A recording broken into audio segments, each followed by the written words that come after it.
Diabetes ಅಂದರೆ ಏನು sir? Rich man disease ಅಂತಿದೆ ಅದಕ್ಕೆ. ಏನಕ್ಕೆ ಇವಾಗ ಎಲ್ಲ ಎಷ್ಟು ಕಾಮನ್ ಆಗ್ತಿದೆ, ಚಿಕ್ಕವರಲ್ಲೂ ಕೂಡ ಟೈಪ್ 2 ಬರ್ತಿದೆ. ಏನಕ್ಕೆ ಅಂತಂದರೆ ಲೈಫ್ ಸ್ಟೈಲ್ ಇಲ್ ಮ್ಯಾನೇಜ್ಮೆಂಟ್ ಅಂತ ಹೇಳಿದೆ. ಲೈಫ್ ಸ್ಟೈಲ್ ತುಂಬ ವೇರಿಯೇಷನ್ಸ್ ಆಗಿದೆ. ಸೊ ಸರ್, ನಾವು ಇವಾಗ ಅಬ್ಸರ್ವ್ ಮಾಡ್ತಿದ್ದೀವಿ ರೀಸೆಂಟ್ ಡೇಸಲ್ಲಿ ಯಂಗ್ ಜನಕ್ಕೆ ಜಾಸ್ತಿ ಆಗ್ತಾ ಇದೆ ಡಯಾಬಿಟೀಸು. ತಂದೆ ತಾಯಿ ಇಬ್ಬರಿಗೂ ಇದೆ ಅಂತಂತಂದರೆ ಟೈಪ್ 2 ಡಯಾಬಿಟೀಸು ಅವ್ರ ಮಕ್ಕಳಿಗೆ ಬರೋದು 70% ಚಾನ್ಸ್ ಇರುತ್ತೆ. ಇವಾಗಿನ ಜನ್ರೇಷನ್ ಇಂಟರ್ಮಿಟೆಂಟ್ ಫಾಸ್ಟಿಂಗ್ ಅಂತ ಮಾಡುತ್ತೆ. ಲಾಂಗ್ ಅವರ್ಸ್ ಗ್ಯಾಪ್ ತೊಗೊಂಡ್ಬಿಟ್ಟು ಜಸ್ಟ್ 2 ಮೀಲ್ಸ್ ತಿನ್ನುತ್ತೆ. ಇದು ಸಪೋರ್ಟ್ ಮಾಡುತ್ತಾ ಅಥವಾ ಇದರಿಂದನೂ ಡಯಾಬಿಟೀಸಿನ ರಿಸ್ಕ್ ಇನ್ಕ್ರೀಸ್ ಆಗುತ್ತಾ? ತುಂಬ ಇನ್ಯಾಕ್ಟಿವಿಟಿ ಆಗಿಬಿಟ್ಟಿದೆ ಲೈಫ್ ಈಗ ಕರೆಂಟ್ಲಿ. ತುಂಬ ಜನರು ಸೆಡೆಂಟ್ರಿ ಲೈಫ್ ಸ್ಟೈಲ್ ಲೀಡ್ ಮಾಡ್ತಿದ್ದಾರೆ. ಸೆಡೆಂಟ್ರಿ ಅಂತ ಹೇಳ್ಬೇಕಂತಂದರೆ ಆಫೀಸ್ಗೆ ಹೋಗೋದು, ಊಟ ಮಾಡೋದು, ಕೆಲಸ ಮಾಡೋದು, ಬರೋದು, ಮಲ್ಕೊಳ್ಳೋದು.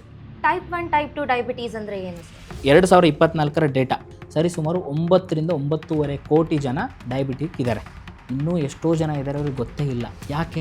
ನನಗೆ ಗೊತ್ತಿರೋರೇ ಇದ್ದಾರೆ, ಯಾರು ಡೈಲಿ ಹೋಮ್ ಕುಕ್ ಫುಡ್ಡೇ ತಿಂತಾರೆ. ಆ ಥರ ಹೆಲ್ದಿ ಲೈಫ್ ಸ್ಟೈಲ್ ಮೇಂಟೈನ್ ಮಾಡಿದ್ರು ಕೂಡ ಅವರಿಗೆ ಡಯಾಬಿಟೀಸ್ ಡಯಾಗ್ನೋಸ್ ಆಗಿದೆ. ಮನೆ ಊಟನ ಮಾಡ್ತಾನೆ ಅಂತ ಎಲ್ಲರೂ ಹೇಳ್ತಾರೆ. ಮನೆ ಊಟಲ್ಲಿ ಏನು ಮಾಡ್ತಾರೆ? ಬೆಳಗ್ಗೆ ಒಂದು ದೋಸೆ ತಿಂತಾರೆ, ಇಡ್ಲಿ, ಅದು ಕೂಡ ಅನ್ನದಿಂದ ಬರೋದು. ಮಧ್ಯಾಹ್ನ ಒಂದು ಪಲಾವ್ ತಿಂತಾರೆ ಅಥವಾ ಬಿಸಿಬೇಳೆ ಭಾತ್ ತಿಂತಾರೆ, ರೈಟ್, ಅನ್ನ ಸಾಂಬಾರು ತಿಂತಾರೆ. ಮನೆಯಲ್ಲೇ ಮಾಡಿರೋದು ಕುಕ್. ಬಟ್ ಏನಿದೆ ಕಂಟೆಂಟ್ ಅದು ಮ್ಯಾಟ್ರ್ ಆಗುತ್ತಲ್ಲ.